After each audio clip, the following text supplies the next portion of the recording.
To the Skylark by William Wordsworth.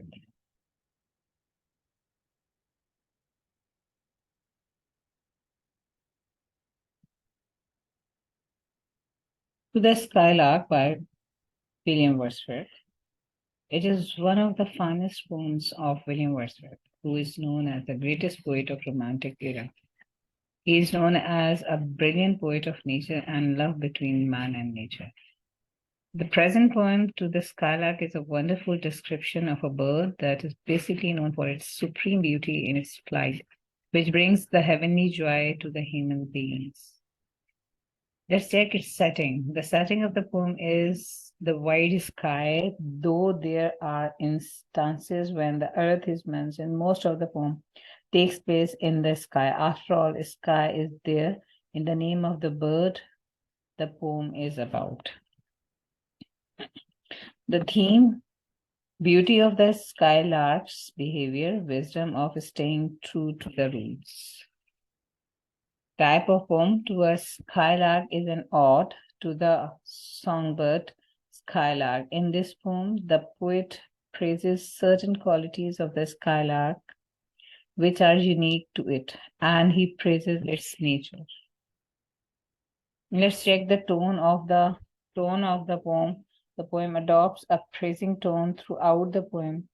Right from the first line of the first stanza, the speaker begins praising the skylark, calling it the divine singer. The tone becomes slightly questioning in the next three lines, but reverts back to the praising tone from then on. Central idea. The poem is a beautiful description of the skylark's behavior, but one can always take away something from poetry. In this case, the readers can take away the wisdom of staying true to their roots, their home, even when they rise high in life. Whatever they have to contribute, it must go two ways, towards their elevated position and to their home. Only then can one be truly called wisdom. The simplest message which has been given through this poem, that be connected with their roots.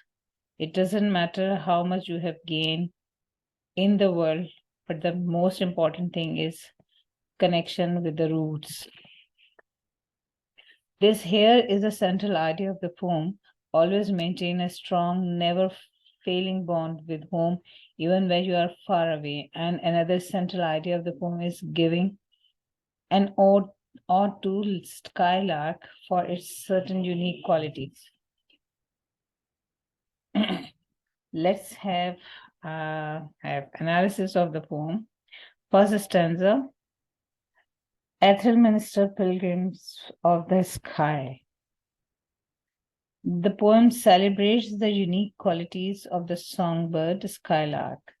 In the first stanza, the speaker asks the bird skylark if he hates the earth as it is always flying in the sky, or does he still think of home while flying high. He praises him for being able to make music even though he cannot drop into his home at will.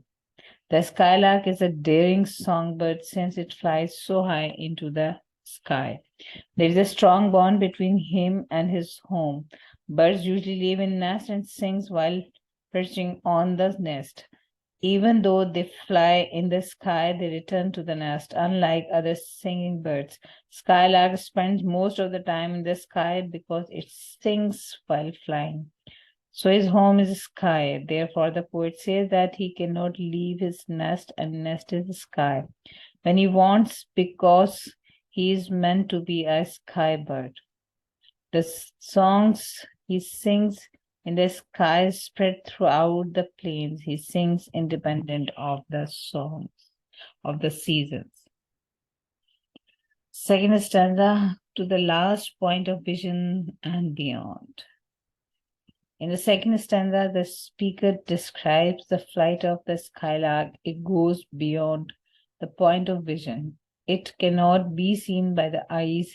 He calls the skylark daring warbler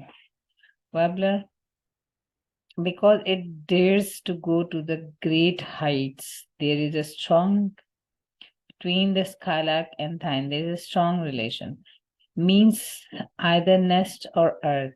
This love of the skylark for his home makes his song no less pleasant on the ground, and it is in the sky.